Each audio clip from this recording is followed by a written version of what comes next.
570년 메카의 한 상인에서 시작된 이야기가 오늘날 19억 신도를 거느린 거대한 종교로 성장한 과정은 인류 역사상 가장 극적인 변화 중 하나입니다.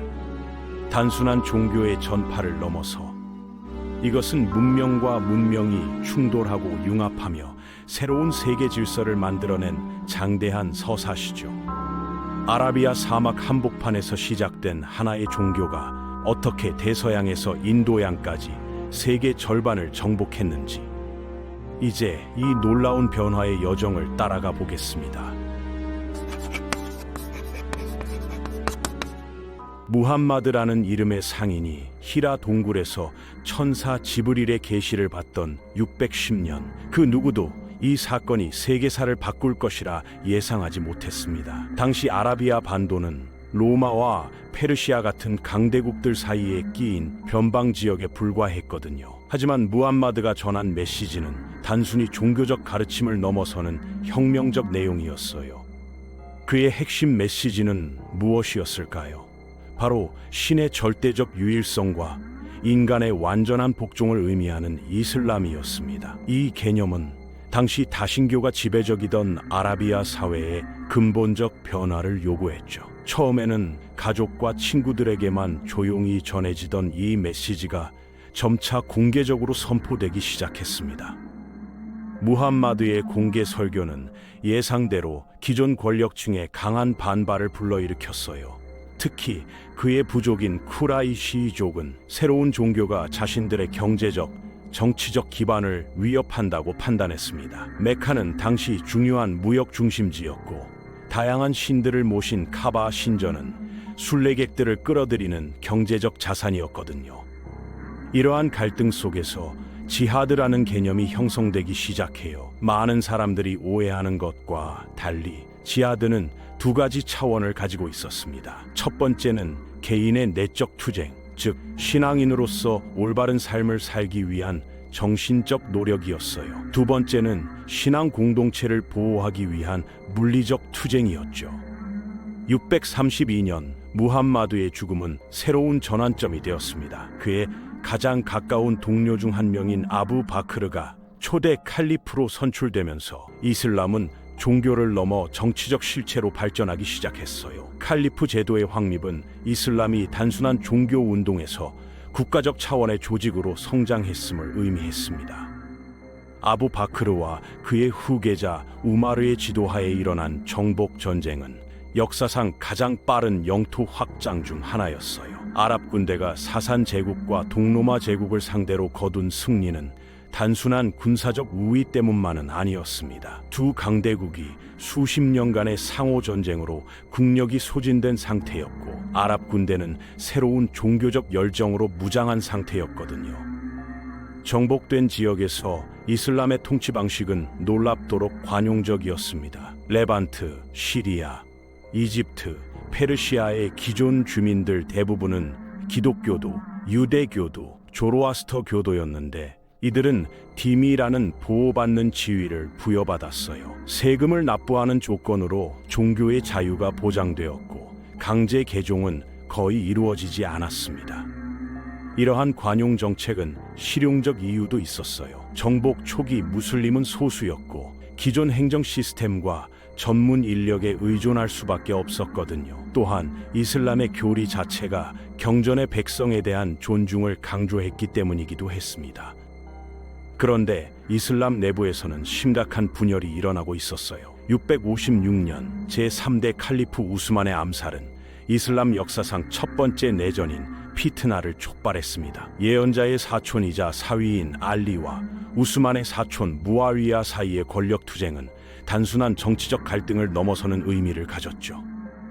661년 알리의 암살과 680년 그의 아들 후세인의 카르발라에서의 죽음은 이슬람을 영구적으로 분열시켰습니다. 시아파는 무함마드의 직계 후손만이 정당한 지도자라고 주장했고, 수니파는 공동체의 합의에 따른 지도자 선출을 지지했어요.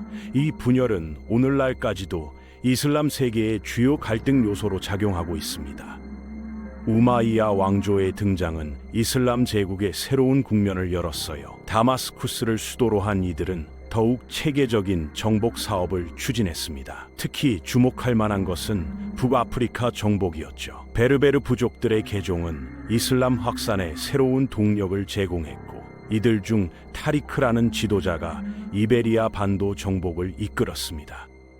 711년 타리크의 이베리아 침공은 유럽 역사의 흐름을 바꾸어 놓았어요.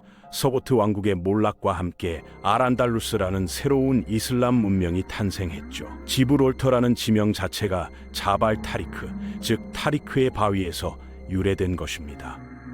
우마이야 제국의 최대 영토는 대서양 연안에서 인도 국경까지 뻗어 있었습니다. 하지만 제국이 확장될수록 내부 모순도 커져갔어요. 특히 마왈리라고 불리는 비아랍계 개종자들에 대한 차별은 심각한 사회 문제였습니다. 이들은 이슬람으로 개종했음에도 불구하고 아랍 엘리트들에게 2등 시민 취급을 받았거든요. 747년 호라산에서 시작된 반란은 이러한 불만이 폭발한 결과였어요. 아바스 가문이 주도한 이 혁명은 단순한 왕조 교체를 넘어서는 의미를 가졌습니다. 아랍 중심주의에서 벗어나 모든 무슬림의 평등을 추구하는 새로운 이념을 제시했거든요. 750년 자브강 전투에서 우마이야 왕조를 격파한 아바스 왕조는 거의 모든 우마이야 왕족을 제거했습니다. 오직 압드 알 라흐만 한 명만이 탈출에 성공해 아란달루스에서 새로운 우마이야 왕조를 건설했죠. 이로써 이슬람 세계는 동서로 분열되었어요. 아바스 왕조가 건설한 바그다드는 중세 세계의 가장 찬란한 도시 중 하나가 되었습니다. 이곳은 단순한 정치적 중심지를 넘어서 학문과 문화의 메카였어요. 지혜의 집으로 불린 도서관과 번역원에서는 그리스, 페르시아, 인도의 고전들이 아랍어로 번역되었고, 이를 바탕으로 새로운 학문적 성과들이 창출되었습니다. 이슬람의 황금기라 불리는 이 시대에 수학, 천문학, 의학, 철학 분야에서 획기적인 발전이 이루어졌어요. 알콰리즈미의 대수학, 이븐 시나의 의학서 카논, 알-라지의 화학 연구 등은 후에 유럽 문예 부흥에 결정적 영향을 미쳤습니다. 종교적 차원에서도 중요한 발전이 있었죠. 시아파는 수니파 통치하에서도 꾸준히 성장했고, 12이맘파, 이스마일파, 자이디파 등 다양한 분파로 발전했습니다. 또한 내면적 영성을 추구하는 수피즘이 등장해 이슬람의 신비주의적 차원을 더했어요. 900년대에 이르면 페르시아, 이집트, 시리아에서 대규모 개종이 일어났습니다. 이는 강제에 의한 것이 아니라 실용적 고려와 진정한 신앙적 확신이 결합된 결과였어요. 무슬림이 되면 사업 기회가 늘어나고 사회적 지위가 향상되었지만, 동시에 이슬람의 종교적 메시지 자체가 많은 사람들에게 매력적으로 다가갔던 것이죠. 이슬람의 확산은 무역로를 따라 더욱 광범위하게 진행되었습니다. 사하라 사막을 가로지르는 무역로를 통해 이슬람은 서아프리카로 전해졌고, 팀북투, 가우, 카노 같은 도시들이 새로운 이슬람 학문의 중심지로 부상했어요. 동아프리카 해안에서도 무슬림 상인들이 건설한 무역 거점들이 이슬람 전파의 교두보 역할을 했습니다. 실크로드를 통한 통진도 계속되었어요. 중앙아시아의 투르크계 부족들이 차례로 이슬람을 받아들였고, 이들 중 셀조크족은 11세기에 강대한 제국을 건설했습니다. 1055년 바그다드를 점령한 셀주크 술탄들은 이슬람 세계의 정치적 권력과 종교적 권위를 분리하는 새로운 체제를 확립했죠. 1071년 만지케르트 전투에서 비잔틴 제국을 격파한 셀주크군은 아나톨리아로의 진출로를 열었습니다. 이는 기독교 세계에 큰 충격을 주었고, 결국 십자군 전쟁의 원인이 되었어요. 1099년 예루살렘을 점령한 십자군은 이 지역에 기독교 국가들을 건설했지만, 이는 일시적인 현상에 불과했습니다. 12세기 살라딘의 등장은 이슬람 세계의 반격을 상징했어요. 쿠르드족 출신의 이 뛰어난 지도자는 분열된 무슬림 세력을 통합하고 1187년 예루살렘을 탈환했습니다. 살라딘의 승리는 단순한 군사적 성공을 넘어서 이슬람 세계의 자신감 회복을 의미했죠. 한편 동쪽에서는 몽골이라는 새로운 세력이 등장했습니다. 칭기즈칸의 손자 베르케 칸이 이슬람으로 개종한 것은 상징적 사건이었어요. 1258년 바그다드를 파괴한 몽골군의 침입은 아바스 칼리프제의 종말을 고했지만 역설적으로 몽골 지배층의 이슬람화를 촉진했습니다. 한 세기도 지나지 않아 러시아에서 인도에 이르는 주요 몽골 칸국들이 이슬람을 받아들였어요. 이는 정복자가 피정복민의 종교를 받아들인 역사상 드문 사례였습니다. 몽골의 개종은 이슬람의 문화적 흡인력을 보여주는 대표적 사례라 할 수 있죠.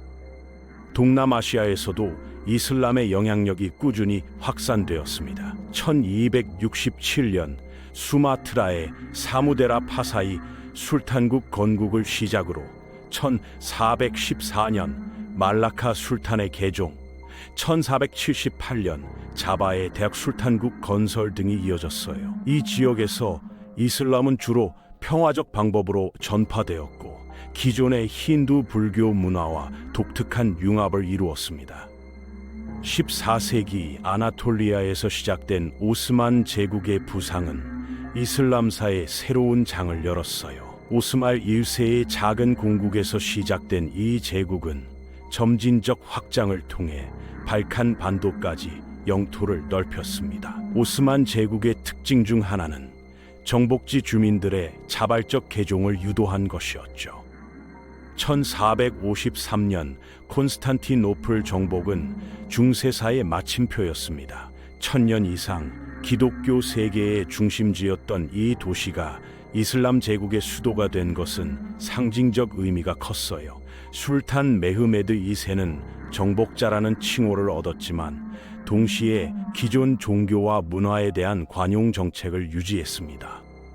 1501년 페르시아에서 사파비 왕조가 등장한 것은 이슬람 세계에 새로운 분열을 가져왔어요. 샤 이스마일 1세가 12이만파 시아파를 국교로 선포함으로써 수니파가 지배적이던 이슬람 세계에 시아파 국가가 탄생했습니다. 이는 오늘날 이란이 시아파 국가인 근본적 이유죠. 1517년 오스만 제국이 이집트와 헤자즈를 정복하면서 메카와 메디나를 장악한 것은 중요한 의미를 가졌습니다. 술탄 셀림 1세는 자신을 새로운 칼리프로 선포했고 이 칭호는 400년간 오스만 술탄들이 보유하게 되었어요. 1526년 인도에서 바부르가 무굴 제국을 건설한 것도 주목할 만한 사건이었습니다. 칭기즈칸과 티무르의 후손이라고 주장한 바부르는 델리 술탄국을 격파하고 힌두교도가 다수인 인도 아대륙에 무슬림 제국을 건설했어요. 무굴 제국은 향후 2세기 동안 인도의 대부분을 지배하며 독특한 이슬람 힌두 융합 문화를 창조했습니다. 하지만 17세기부터 이슬람 세계에는 쇠퇴의 징후가 나타나기 시작했어요. 러시아가 카잔, 아스트라한, 시비르 칸국을 차례로 정복했고 1571년 레판토 해전에서 오스만 해군이 첫 번째 큰 패배를 당했습니다. 1683년 빈포이 공격의 실패는 오스만 제국 확장의 한계를 보여주었죠. 18세기 아라비아에서 등장한 와하비 운동은 이슬람 개혁의 새로운 흐름을 대표했습니다. 무함마드 이븐 압드 알 와하브가 주도한 이 운동은 초기 이슬람으로의 복귀를 주장하며 기존의 많은 관습들을 비판했어요. 사우드 가문과의 동맹을 통해 정치적 영향력을 획득한 와하비즘은 현재 사우디아라비아의 국교가 되었습니다. 19세기는 유럽 식민주의의 시대였고 많은 이슬람 국가들이 그 표적이 되었어요. 프랑스의 알제리 정복, 영국의 이집트와 인도 지배, 러시아의 중앙아시아 진출 등으로 이슬람 세계는 전례 없는 도전에 직면했습니다. 이러한 위기 상황에서 살라피즘이라는 새로운 개혁 운동이 등장했죠. 제1차 세계대전에서 오스만 제국의 패배는 이슬람 세계에 근본적 변화를 가져왔습니다. 1924년 케말 아타투르크가 칼리프제를 폐지함으로써 1300년간 지속된 칼리프 제도가 종료되었어요. 이는 이슬람 세계의 정치적 통합 상징이 사라진 것을 의미했습니다. 20세기 중반 탈식민화 과정에서 많은 새로운 이슬람 국가들이 탄생했어요. 1945년 인도네시아 독립, 1947년 파키스탄 건국, 1948년 이스라엘 건국으로 인한 팔레스타인 문제 등이 현재 이슬람 세계의 지정학적 구조를 형성했습니다. 1979년 이란 혁명은 현대 이슬람사의 분수령이었어요. 아야톨라 호메이니가 이끈 시아파 혁명은 세속주의에 맞선 이슬람 근본주의의 승리로 해석되었고, 이는 전 세계 이슬람 운동에 큰 영향을 미쳤습니다. 20세기 후반 서구로의 대규모 이주는 이슬람의 새로운 확산 양상을 보여주었어요. 경제적 이주와 정치적 난민의 형태로 수백만 무슬림들이 유럽과 북미로 이주했고, 이들은 서구 사회의 일부가 되었습니다. 하지만 2001년 9.11 테러는 이슬람에 대한 서구의 인식을 크게 악화시켰어요. 알카에다의 공격은 대부분의 무슬림들이 반대하는 극단주의 행위였지만 이슬람 전체에 대한 편견과 혐오를 확산시키는 결과를 낳았습니다. 현재 이슬람 세계는 복잡한 도전에 직면해 있어요. 러시아의 체첸 탄압, 미얀마의 로힝야족 박해, 중국의 위구르족 탄압, 이스라엘 팔레스타인 갈등 등 다양한 지역에서 무슬림들이 어려움을 겪고 있습니다.